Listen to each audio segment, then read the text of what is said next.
Yeah, well, it was very competently organized operation. I think they took into account, first of all, not acting rashly and quickly. They were concerned about safety of Americans and infrastructure on the ground.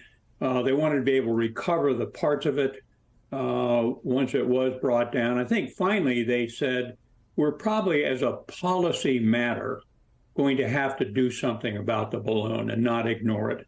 Uh, this is one of the most boneheaded moves by Chinese intelligence in the last 50 years. It's astonishing. A giant non-covert balloon lingering 60,000 feet over sensitive operations.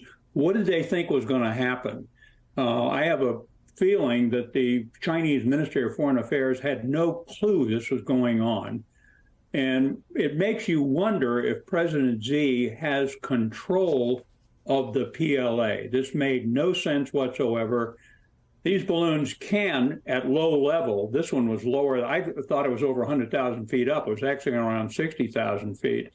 But, you know, so they can collect slower, persistent eyes. It's a cheaper system. But having said that, this absolutely brought to the fore Chinese hostility and aggression, not just the balloon, but the South China Sea, islands off Japan. It's an astonishing turnaround for an authoritarian Chinese government. Tracy, I want to stay on this point of the Chinese and what they were thinking. They have spy satellites. They have other ways to surveil the United States. Why send a balloon? So that's an excellent question. Thank you for having me. You know, I think that this balloon most likely was, again, this is just my hypothesis, was most likely not taking pictures. As you correctly mentioned, we have spy satellites. They have spy satellites. Many countries do. And those do take really excellent high resolution pictures. That is something that a lot of countries have the capability to do. What I think this one was probably doing was taking measurement and signals intelligence, or something in the intel world we call MASINT.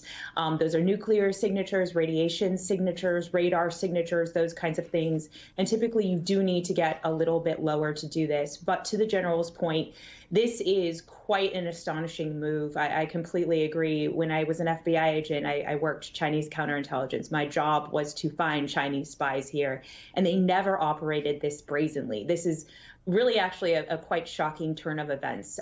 Typically, they're quiet, they're more difficult to find, and they're not this brazen. Tracy, just to follow up on one part of this that I think a lot of people are wondering about, what can counterintelligence agents hope to learn from the wreckage of the balloon, this debris that is going to be recovered? You know, the one good thing that can come out of this is this can be, I guess, what I would say an intelligence boon, right, for us, in that, you know, it's sometimes nice when something like this happens, we can recover the data. We can recover the collections and the mechanical capabilities that this spy balloon had, and we could perhaps reverse engineer that. And so I think we could get two things. One, what were they looking for here in the United States? What were their targets here? And we might be able to fortify those targets a bit better now, knowing what they were looking for. And two, what is China's capabilities? What are they able to do? And that might give us sort of a magnifying glass to be able to do that. So those are the two things that I really hope are able to come out of this. It looks like it only fell into only about 47 feet of water, which could really be good for us in terms of keeping the pieces together of this. General McCaffrey, we reported last weekend that Air Force General Mike Minihan predicted that the United States will be at war with China in 2025. Do incidents like these raise alerts at the Pentagon? Well, I was astonished at his comment. It was uncalled for. It was inappropriate. It was alarming. I question his judgment in making that kind of comment. It was an internal document, but still unclassified and bound to get out. And telling his people to practice target shooting with lethality, just nonsense.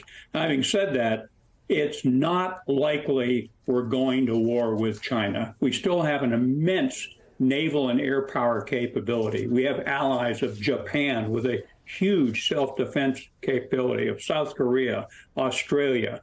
Taiwan has 250,000 people in the active and reserve military. So we should assume with wise policy that we will deter Chinese aggression. There's going to be trouble, but Secretary Lloyd Austin, as you pointed out earlier, Julian, just completed a very successful trip to the Philippines to add potentially 9 more intermittent U.S. bases to complete the island chain deterrence of China. So we're not going to go to war with China unless there's a terrible miscalculation by the PLA.